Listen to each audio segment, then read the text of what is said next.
Ultra 5G. I know it's a mouthful, but here we are. This is the fall flagship that Samsung has launched recently on August 5th. So this is quite a powerful phone, but also familiar in some regards. So this is an unboxing and some hands-on impressions about this big handset. And when I say big, I mean truly big.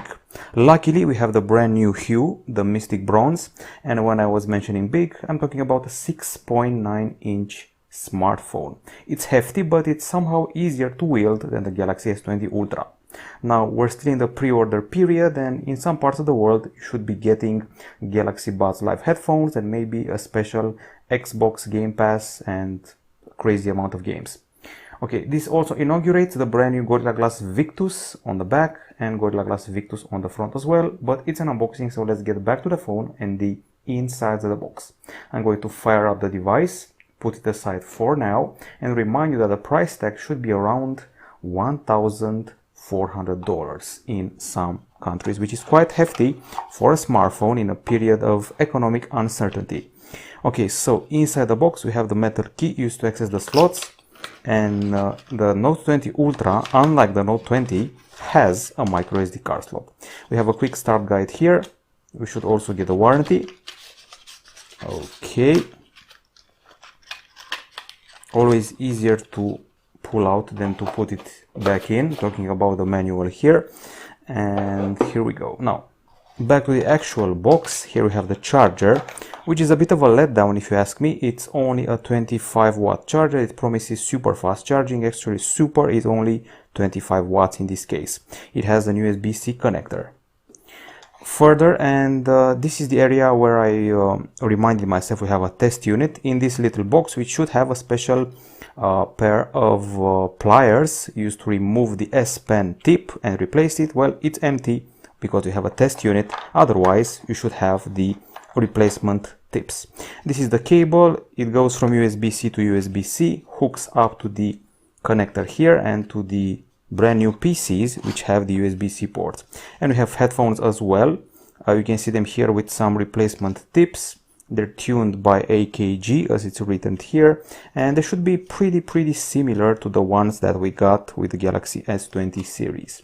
And of course they have an USB-C connector as well, because the handset, as you probably come to expect, lacks an audio jack.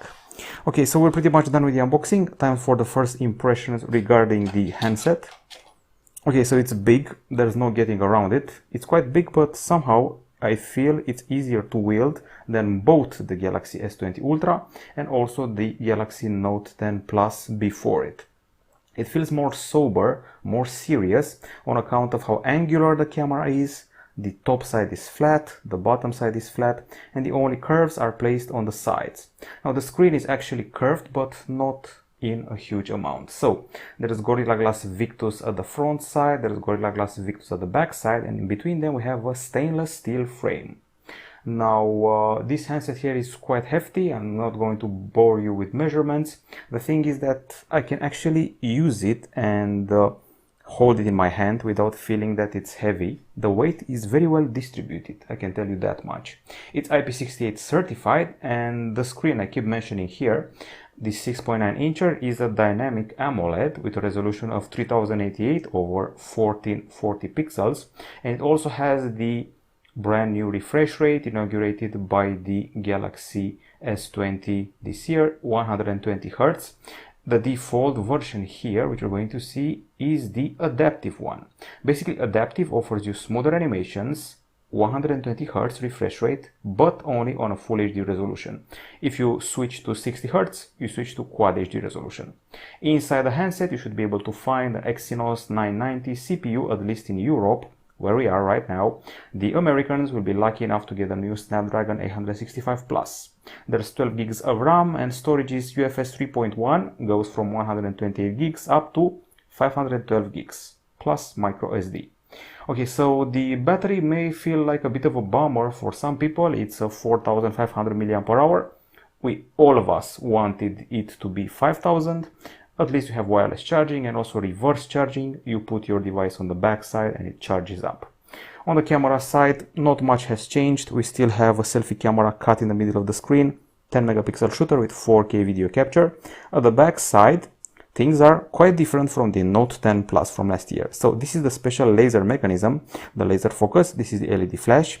Here we have the periscope 12 megapixel camera, which is used to take 5x optical zoom and up to 50x digital zoom. This is the main 108 megapixel camera with optical image stabilization, and from what I know, this is the 12 megapixel ultra wide shooter. So that's the setup that we're getting. You can shoot video in 8K, and this time you can also shoot video in a cinematic version. So let's go like this. Okay, and if you go to